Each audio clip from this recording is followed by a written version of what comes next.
do you recommend reviewing forms previous to NBME 20 for step 1? And my answer is very rarely. And the reason is not because doing forms 19 and earlier aren't beneficial. They are.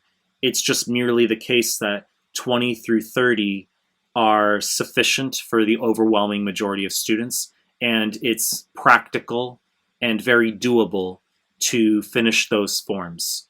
Okay, so 20 through 30, 200 questions per form, that's 200 questions per form, that's 2,200 questions. That's essentially a Q bank. Okay, so I've talked about in my other content how in the final couple of months you're going to be screenshotting your incorrects from those forms into a Word document, saving as a PDF or PowerPoint. You're going to have a lot to review, okay?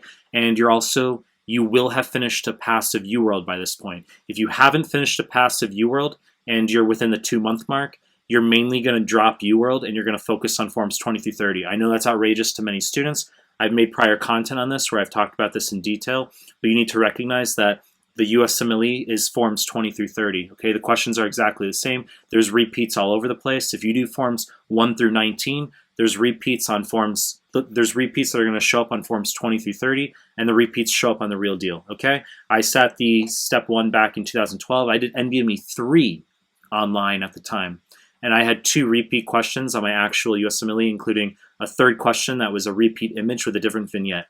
So you're going to memorize forms 20 through 30. To do 19 and earlier, yes, you can absolutely do that. It will help you, absolutely.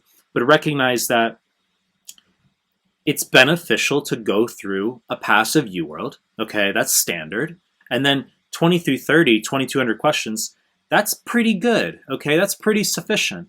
So if you're not getting many questions wrong, okay, if you're scoring up around like 260 plus, you're getting maybe 8 to 10 questions wrong per form tops, it's not going to take you an inordinate amount of time to review each form, okay? So you can venture into forms 19 and earlier, you can. But for most students, I don't see it as necessary, okay? It's not that it won't help, I just don't see it as necessary. I think 20 through 30 are sufficient, okay? 11 forms, pretty sufficient, okay? There's a lot we can talk about, all right? Just drop comments down below and I will address your questions, all right? So if you like my stuff, subscribe to my channel, and I appreciate your time. That's it.